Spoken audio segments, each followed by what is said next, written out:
Kalau belum subscribe juga segera ya, supaya kita bisa terus mengikuti channel ini dan sehingga channel ini bisa jadi berkat dalam hidupmu. Saya punya sebuah keyakinan dari Rema yang Tuhan beri hari ini kepada saya. Bahwa orang yang tekun tahun ini pasti akan berhasil, makanya jaga stamina. Agar supaya urapan Tuhan itu mengalir tiada henti-hentinya. Tuhan itu sungguh ingin memberikan sesuatu kepada kita. Tanpa kita harus meminta-minta, apalagi serakah. Hati Tuhan itu hati yang berkorban. Udahlah, gak usah pikirkan keberhasilan. Itu urusan Tuhan. Bagian kita itu hanyalah berjaga-jaga. Jaga hati dengan segala waspada. Coba kita lihat, apakah ada murmurnya mulai lepas. 3 hal ini jangan kendor kalau kita mau berhasil di tahun yang barusan saja, belum lama kita jalani. Mari kita baca bersama-sama sekarang di Kitab Ibrani pasal 12, judul tadi ya, saya tadi sudah sebutkan. 3 hal ini jangan kendor kalau mau berhasil.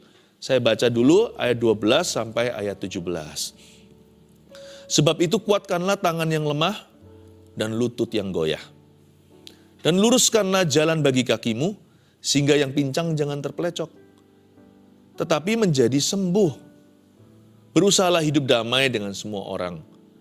Dan kejarlah kekudusan, sebab tanpa kekudusan tidak seorang pun akan melihat Tuhan. Jagalah supaya jangan ada seorang pun menjauhkan diri dari kasih karunia Allah, agar jangan tumbuh akar yang pahit, yang menimbulkan kerusuhan dan yang mencemarkan banyak orang. Janganlah ada orang yang menjadi cabul atau yang mempunyai nafsu yang rendah seperti Esau, yang menjual hak kesulungannya untuk sepiring makanan. Sebab kamu tahu bahwa kemudian ketika ia hendak menerima berkat itu, ia ditolak. Sebab ia tidak beroleh kesempatan untuk memperbaiki kesalahannya, sekalipun ia mencarinya dengan mencucurkan air mata. Jangan lagi lemah. Maksud saya, jangan terus-menerus dalam kelemahan. Jadilah dirimu kuat dalam kasih karunia. Kuatkan dirimu dalam kekuatan Allah. Kenakanlah seluruh perlengkapan senjata Allah. Perlengkapan senjata Tuhan itu tidak kelihatan. Itu dalam bentuk kerohanian yang teguh. Itu dalam wujud hubungan yang tak putus dengan Yesus. Orang tekun akan mendapatkan yang Tuhan janjikan. Meskipun ketika diberikan janji Tuhan digenapi karena kasih karunia, bukan karena kita layak menerimanya atau effort, atau karena hasil usaha kita. Tapi Tuhan itu mengajarkan dalam firman-Nya bahwa orang beriman harus tekun juga. Jangan sampai kita hanya beriman sementara. Tekun itu berjalan terus ke depan. Sampai kita memperoleh yang dijanjikan. Orang yang tekun itu orang yang tetap. Orang yang tekun itu tidak goyah. Nah sekarang kita lihat. Apa saja dalam hidup kita yang harus dijaga. Kalau itu kendor, nanti kita lengah. Ayat 12 berkata, sebab itu kuatkanlah tangan yang lemah. Nomor 1 itu tadi, tangan yang lemah itu. Lalu lutut yang goyah. Dan luruskanlah jalan bagi kakimu. Sehingga yang pincang jangan terpelecok, tetapi menjadi sembuh. Tangan yang lemah di sini itu bicara tentang kerajinan kita. Ayat firman ini mengajarkan dan mengingatkan kalau kita harus menguatkan tangan kita yang mulai jenuh. Kerajinan kita jangan kendor. Karena firman Tuhan berkata begini, tangan rajin menjadikan kaya. Ini bukan bicara semata-mata kekayaan materi. Ini bicara tentang kehidupan yang dipenuhkan. Aku datang supaya kamu memperoleh hidup, kata Yesus. Yaitu hidup dalam kelimpahannya. Ini bukan bicara tentang, sekali lagi, harta dunia. Ini bicara tentang hidup itu gemuk dengan rencana Allah, protein semua. Nggak banyak yang terbuang. Hidup kita itu janganlah diisi dengan keisengan. Tapi orang yang hidup dalam rencana Bapa, kebetulan pun adalah kesengajaan yang dirancangkan diam-diam oleh Tuhan. Kuatkan tangan yang lemah. Ayo rajin. Apapun yang tanganmu temukan untuk dikerjakan, apalagi kalau itu sudah menjadi duty atau menjadi tugas dan tanggung jawab. Kalau kita dipanggil di area tertentu atau di bidang tertentu, rajinlah sekalipun belum menuai hasilnya. Misalkan kita mengeluh dalam hati, pohon ara kok tidak berbuah, pohon anggur kok tidak ada, pohon ara kok tidak berbunga, pohon anggur kok tidak ada buahnya. Tetap rajin aja, karena rajin itu yang betul, malas itu yang salah. Jangan jadi orang yang malas dan suka beralasan atau making excuses. Sebab orang yang kayak begini sudah gak jalan sama Tuhan. Kalaupun dia punya sesuatu dalam kelimpahan, cepat lambat akan habis di tangan. Sebab tangan rajinlah yang diberkati Tuhan, bukan tangan yang malas. Kuatkan tangan yang lemah. Ayo giat. Kalau kita memberitakan Injil gak dapat satu jiwa, gak apa-apa. Injil itu kan kekuatan Allah, nanti semua ada waktunya. Kalau kita mengasihi, bertepuk sebelah tangan, kasih aja terus, ampuni 7 kali 70 kali. Karena itu yang betul, itu firman Allah. Jangan izinkan kendor. Jangan result oriented atau terlalu cepat menilai hasil akhirnya.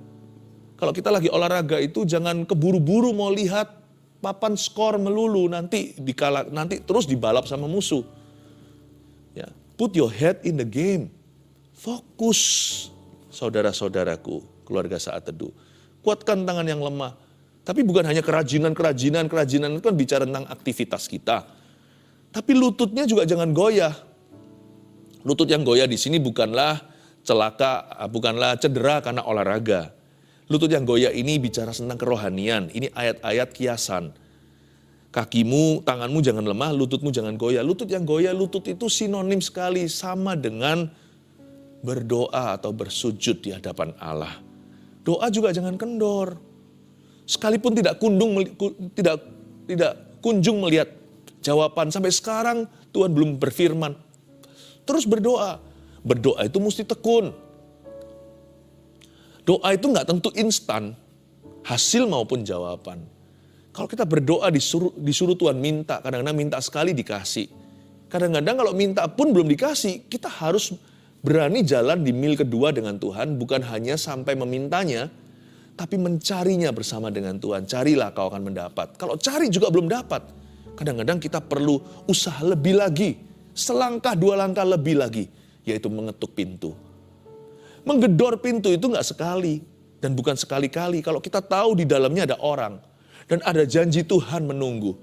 Gedorlah pintu, ketuklah sampai dibukakan, sebab barang siapa mengetuk pintu, pintu akan dibukakan baginya.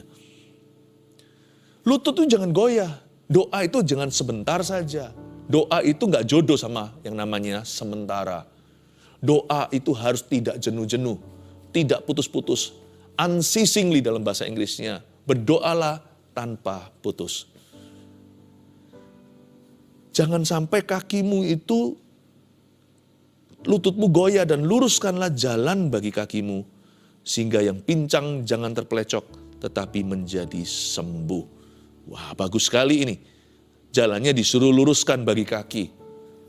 Ya, jangan sampai kakinya salah jalan ke kiri kanan. Banyak orang kalau tidak melihat mujizat dan berkat, lalu dia biasanya gampang sekali untuk habis nafas. Nafas kita, nafas orang Kristen, anak Tuhan itu doa dan firman, bukan mujizat dan berkat.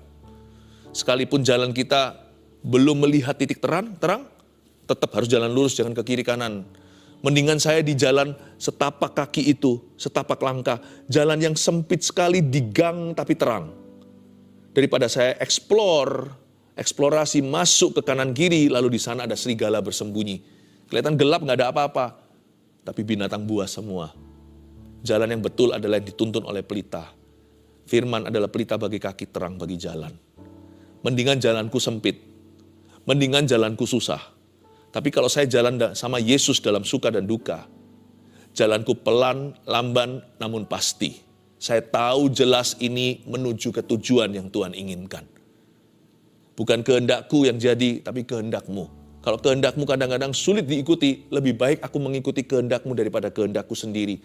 Kehendak saya sendiri serasa longgar, tapi saya nggak tahu ujungnya apa. Tapi kalau kehendak Yesus itu selalu baik. Ku tahu rencanamu indah bagiku. Rencanamu dan rancanganmu lebih tinggi dan jalanmu lebih tinggi dari jalan-jalanku. Setinggi langit dari bumi, setinggi itu rencana Tuhan atas hidup saya. Jaga kekudusan, jangan kompromi ketika kita itu terpepet, ketika kita terhimpit, Jangan pakai alasan terpaksa. Aku terpaksa kompromi ya Tuhan. Karena teman-teman memaksaku. Atau karena tekanan rekan-rekan. Semua orang gitu, masa aku gini sendiri? Luruskan jalan bagi kakimu. Jangan terplecok.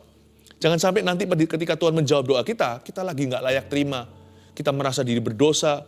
Kita jatuh dalam kesalahan. Loh, Tuhan tinggal kasih kadonya, kita sakit saat seharusnya kita tinggal menerima. Jangan sampai nanti kondisinya seperti itu. Waktu Tuhan membawa kita ke tanah Kanaan sudah dibuka, kita harus dibinasakan karena dosa kita. Hati-hati ya, jangan salah jalan tahun ini. Jangan buat kendor. Artinya ayat ini, kalau tangan kita yang lemah kita jaga, lutut yang goyah kita jaga tidak kendor. Kaki kita juga dijaga jalannya. Yang terplecok pun dapat menjadi sembuh. Luar biasa ya. Artinya orang yang terkilir itu tidak perlu terapi. Orang yang kesleo nggak perlu diobati. Dari terplecok langsung menjadi sembuh. Kata menjadi sembuh itu miraculous. Dari orang yang terplecok, kesleo, terkilir, langsung sembuh. Kata jadi sembuh itu langsung sembuh instan. Untuk Tuhan memutarbalikkan keadaan kita itu semudah membalikkan telapak tangan. Ini saya bayangkan, jika roh hari ini kehidupan doa Anda amburadul. Misalnya, kerajinan Anda sudah kendor, sekarang jadi orang yang putus asa, jadi orang yang tidak termotivasi. Sebagai orang yang sudah kecewa. Lalu Anda dengar firman di saat teduh bersama. Dan firman ini mengajarkan Anda, ayo bangun kembali mesbahmu yang runtuh. Belum lagi kakinya salah jalan. Mungkin sudah ada dosa-dosa Anda sudah jatuh. Tapi kalau Anda bertobat hari ini, misalkan sekarang di saat teduh ketika Anda mendengar suara Tuhan, Anda tidak mengeraskan hati dan membuka diri, Tuhan gak perlu pakai proses. Seketika ini juga, Tuhan bisa memutarbalikkan keadaan Anda. Mungkin situasi belum berubah instan, tapi hatimu berbalik 100%. Tuhan bisa memutarbalikkan 180 derajat. Dari orang yang murtad, tiba-tiba langsung dipakai Tuhan. Detik ini juga. Hidupmu akan langsung jadi kesaksian buat orang lain. Ini yang saya sebut from a backslidden stage to being used by God. Instantly. Dari orang yang salah jalan, orang yang jatuh, mesbah runtuh, kerajinannya kendor, udah give up, tiba-tiba dengar firman Tuhan langsung berkata, aku jawab ya. Tuhan bisa putar balikkan hatinya dari orang yang menjadi korban kehidupan berubah menjadi kesaksian. Lihat ya, Tuhan bisa sekarang melakukan satu mujizat. He will change you from the inside. Dia akan mengubahmu dari dalam dirimu. Ayat yang berikutnya berkata seperti ini. Berusahalah hidup damai dengan semua orang. Bicara tentang hal-hal yang jangan kendor dalam hidup ini, sekarang masuk ke aplikasi-aplikasinya. Orang yang hidup damai dengan semua orang. Orang itu gak akan kendor menjaga hatinya. Jangan izinkan hatimu kesel sama orang atau jangan biarkan hati kita itu kecewa lama-lama atau jangan sampai hati kita itu menyimpan kesalahan sesama. Berusahalah hidup damai dengan semua orang itu gak tergantung reaksi orang lain. Tahukah Anda? Ada kata berusaha di sana itu dari sisi atau pihak kita. Tidak memperdulikan orang lain kelakuannya sama kita berubah atau tidak. Apakah orang itu minta maaf dulu? Tidak ada hubungannya. Berusahalah hidup damai dengan semua orang itu berarti Tuhan berurusan dengan kita secara pribadi. Orang lain bisa benar, orang lain bisa salah. Itu urusan mereka. Urusanmu dan urusanku sama Yesus secara langsung. Jangan sampai kendor hatinya. Jaga kemanisan jiwa, jangan masuk dalam kepahitan. Lalu setelah itu dilanjutkan, berusahalah hidup damai dengan semua orang dan kejarlah kekudusan. Saya sempat bertanya, emangnya kekudusan itu mau kemana ya kok dikejar? Ayat ini bukan disampaikan kepada orang yang sudah jatuh dalam dosa, termasuk orang yang sedang menjaga kekudusan harus terus menjaga kekudusan. Mau tahu kenapa? Karena kita manusia ini tinggal dalam tubuh Adam dan Hawa. Kecenderungan kita itu adalah untuk jatuh. Sangat gampang kita ini jatuh dalam dosa. Ayo coba. Mana lebih mudah, ikut arus atau lawan arus? Menentang dosa, berkata tidak kepada dunia dan godaan setan, atau kompromi dan ikut kemauan kita? Mana lebih mudah berkata, Tuhan biarkan kehendakku jadi, atau Tuhan bukan kehendakku tapi kehendakmu yang jadi? Mana lebih gampang? Kejarlah kekudusan itu, jangan pernah lengah. Jangan mentang-mentang sekarang kita sedang tidak salah, lalu kita mulai malas berdoa. Yesus berkata apa sama murid-muridnya sebelum membawa mereka ke Getsemani? Itu tiga muridnya, yaitu Petrus, Yohanes, Yakobus. Tidak sanggupkah kamu berdoa 1 jam saja sama saya? Berdoalah supaya kamu jangan jatuh ke dalam pencobaan. Mungkin hari ini kita fine-fine saja. Lalu kita mulai merasa kurang butuhlah sama Tuhan atau ogah-ogahan. Mungkin 1 hari masih belum terjadi, belum ada pengaruhnya. 2-3 hari masih kuat lah ya. Tiba-tiba 1 minggu terjadi kejatuhan yang fatal dalam kehidupanmu. Kok bisa ya? Dari orang yang begitu berapi-api untuk Tuhan, dipakai sama Tuhan secara luar biasa. Nggak sampai 1 minggu, 5 hari misalnya, langsung jatuh dalam dosa yang cukup parah. Nggak ada orang itu yang bisa kudus kekal di dunia. Sebab selama kita masih hidup di dalam tubuh Adam dan Hawa, kita masih bisa jatuh. Kekudusan itu harus dijaga. Makanya saya selalu ingatkan, baik orang tua, apalagi anak muda. Guys, jaga kekudusan loh ya. Kita saling mengingatkan sesama rekan Tuhan, ayo kita harus saling menjaga. Dan kita juga harus menjaga kekudusan Tuhan dalam kehidupan kita. Mengapa begitu? Karena terlalu gampang kita jatuh. Kita ini sudah ada bibit bobot bebetnya Adam. Kita itu sudah ada bakat alam. Jadi kata kejarlah kekudusan ini bukan berarti kekudusan lari. Kalau sekarang kita lagi suci, kekudusan itu tidak kemana-mana. Tapi kalau kita tidak mengejarnya, cepat lambat kita akan kehabisan stamina alias ngos-ngosan. Kejarlah kekudusan. Badan juga sama. Dokter mengatakan setiap tahun semakin tua orang itu kehilangan namanya massa ototnya sekian %. Kalau kita nggak latihan, nggak olahraga, cepat lambat pasti akan membungkuk. Lambat laun pasti sudah akan mengecil badannya lalu tidak sehat.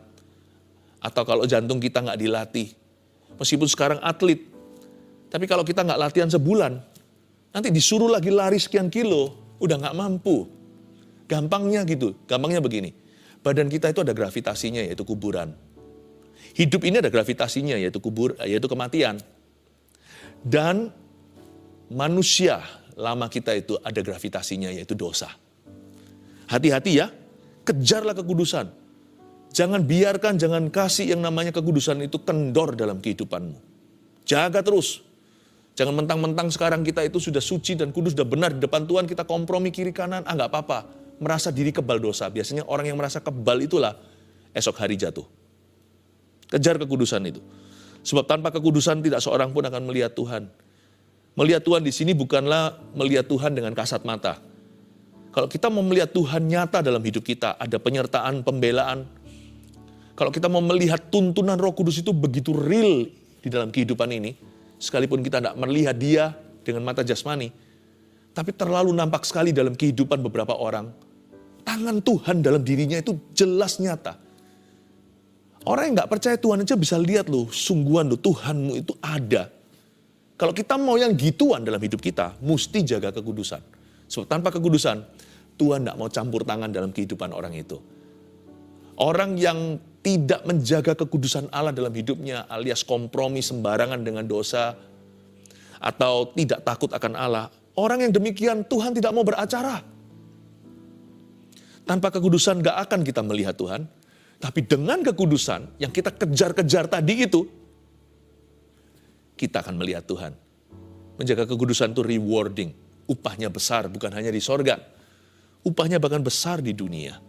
Karena kita akan melihat Allah dalam kehidupan kita. Jaga kekudusan dalam pacaran. Supaya nanti suatu hari menikah kita melihat Tuhan dalam rumah tangga kita. Tuhan campur tangan.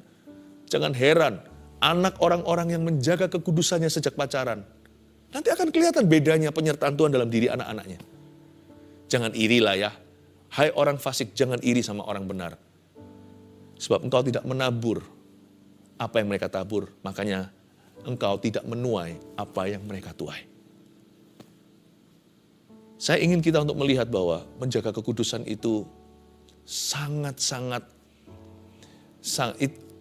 ada yang namanya handsome return.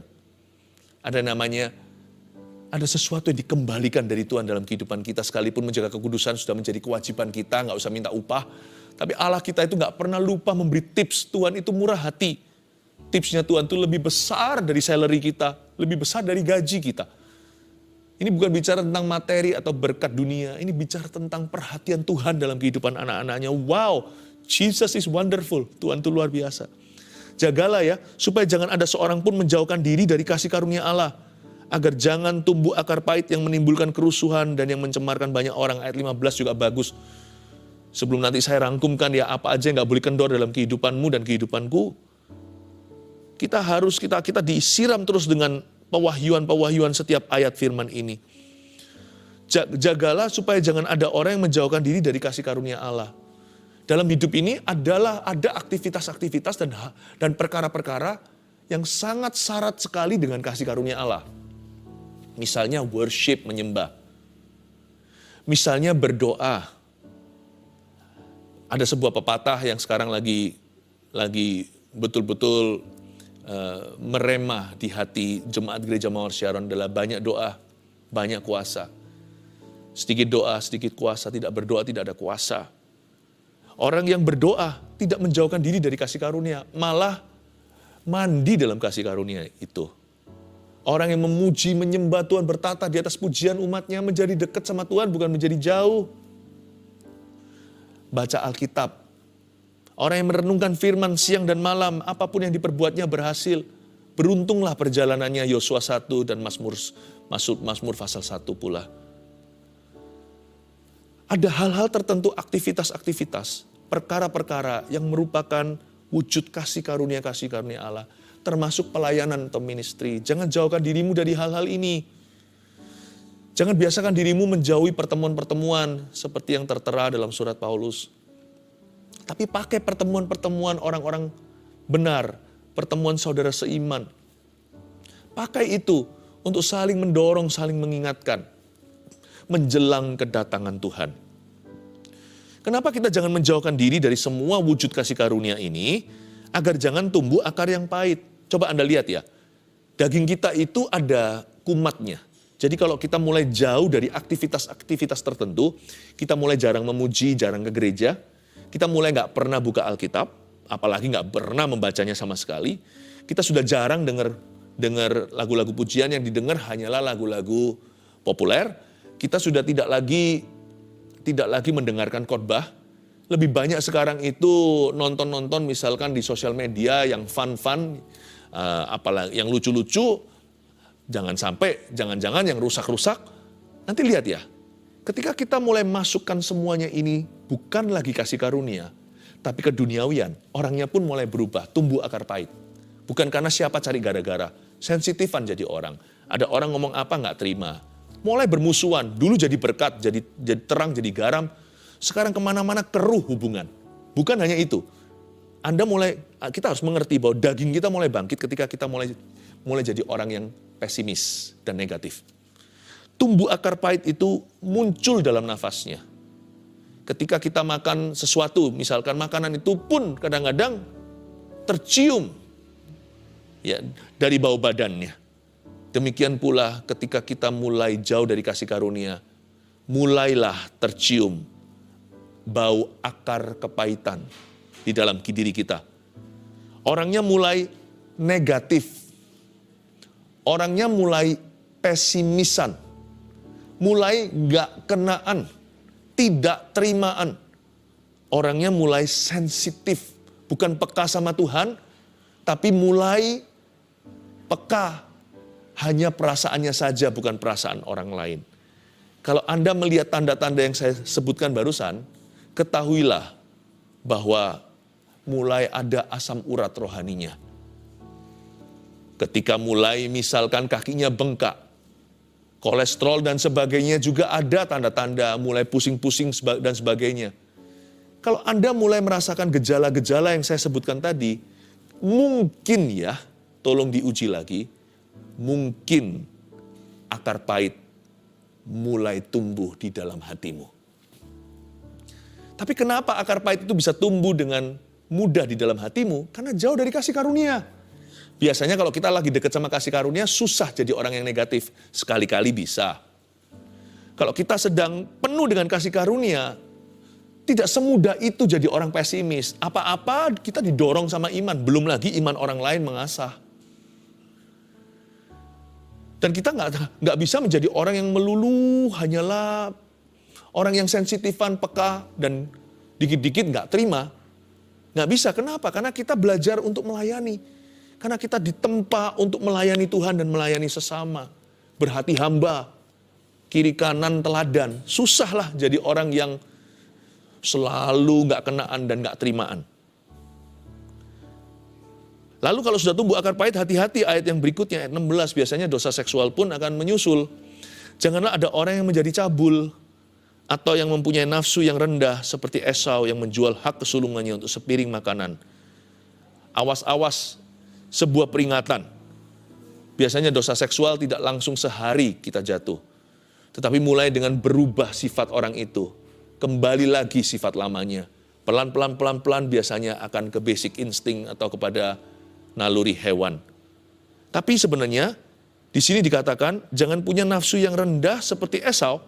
Kata nafsu yang rendah di situ dalam bahasa Yunaninya lebih punya arti semacam jangan jadi duniawi kayak Esau. Jangan jadi sekuler pikirannya. Perlahan-lahan secara progresif menjadi ateis. Itu maksudnya. Anda lihat ya, orang kalau kendor, kelihatannya kendor. Lalu jalannya erosi, ujungnya jatuh, lalu jatuh lagi, semakin lama, semakin sulit pulih. Semua dimulai hanyalah kompromi kecil, yaitu kekendoran yang tidak kita perhatikan. Atau sesuatu yang terlalu kecil sehingga kita abaikan. Lama-lama nanti pikirannya bukan hanya sifatnya berubah lagi menjadi sifat lama, tetapi pikirannya perlahan-lahan mulai bergeser dari Tuhan. Dari orang yang dahulunya itu sungguh-sungguh radikal sama Tuhan Yesus, perlahan-lahan ke arah orang yang tidak percaya. Bukan hanya orang yang tidak percaya, tetapi menjadi orang yang duniawi, sekuler. Menilai segala sesuatu dari sudut pandang dunia. Begini, begitu. Kok bisa ya orang rohani bisa jatuh sedalam itu? Dulu dia rohani loh.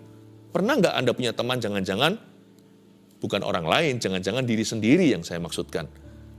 Dulu tuh pelayanan, menggebu-gebu untuk Tuhan. Sekarang duniawi sekali. Sangat tidak percaya. Bukan hanya pesimis, bukan hanya negatif, bukan hanya orang yang sensitif, tetapi dia sekuler sekali pikirannya. Jangan-jangan ujungnya nanti menyangkal Yesus. Jangan-jangan ujungnya menyangkal bahwa Yesus adalah Tuhan. Yesus bukan Tuhan. Jangan-jangan ujungnya yang diragukan adalah Tuhan. Hati-hati ya. Kekendoran itu jauh lebih serius daripada yang kita kira. Tahun ini, jangan mau dibawa perlahan-lahan masuk ke erosi rohani. Justru kalau Anda dan saya ada di depan, maju tak gentar. Kalau kita sudah memimpin di nomor 1 dalam perlombaan, justru tancap gas. Jangan berkata, santai Hati-hati, mogok mesinnya. Mendingan saya sudah lewat dulu garis finish, baru mogok di situ. Daripada saya meremehkan musuh, lalu tiba-tiba ada sesuatu, saya dibalap mereka, yang terdahulu menjadi terkemudian. 3 hal ini, catatlah rangkuman kita 3 hal. Jangan kendor kalau mau berhasil. 1, kerajinan kita jangan kendor sebab Tuhan akan memberkatinya. Ingat Tuhan memberkati kerajinan, Tuhan tidak memberkati kemalasan. 2, yang jangan kendor apa? Doa kita jangan kendor. Atau kehidupan doa kita ya jangan kendor. Sebab Tuhan akan menjawabnya. Kalau belum ada jawaban, doa terus. Kalau juga belum ada kejawaban, perlu introspeksi juga. Mungkin kita salah berdoa. Mungkin yang kita doakan itu menentang firman Allah. Tapi kalau enggak, semua fine-fine saja, semua dalam perikopnya, semua sudah berada dalam konteks yang tepat. Ya udah tinggal tunggu waktu aja, semua indah pada waktunya. Tetaplah tekun dalam doa. Amin. 3, kekudusan kita jangan kendor. Karena Tuhan akan mengurapinya. Katakan pada dirimu sendiri, aku akan melihat Tuhan dalam pernikahan. Jikalau yang kau taburkan, jikalau benih kekudusan yang kau taburkan adalah dalam hubungan, percayalah nanti dalam hubunganlah Tuhan akan mengurapimu. Dalam pernikahanlah Tuhan mengurapi anak-anakmu. Kalau kita jaga kekudusan dalam pekerjaan, percayalah akan ada pembelaan Tuhan. Ujung daripada menjaga kekudusan itu apa? Tuhan mau memakai hidupku.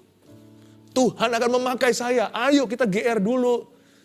Ayo kita percaya pada perkataan ini. Tuhan mau memakai kami. Ayo Tuhan mau memakai kita. Jaga kekudusan ya. 3 hal ini pegang erat teguh. Jadikan checklistmu di tahun yang baru ini. Mumpung kita jalannya belum lama. Jangan sampai izinkan erosi. Wis, pokoknya yang namanya 3 hal ini jangan kasih kendor gitu aja.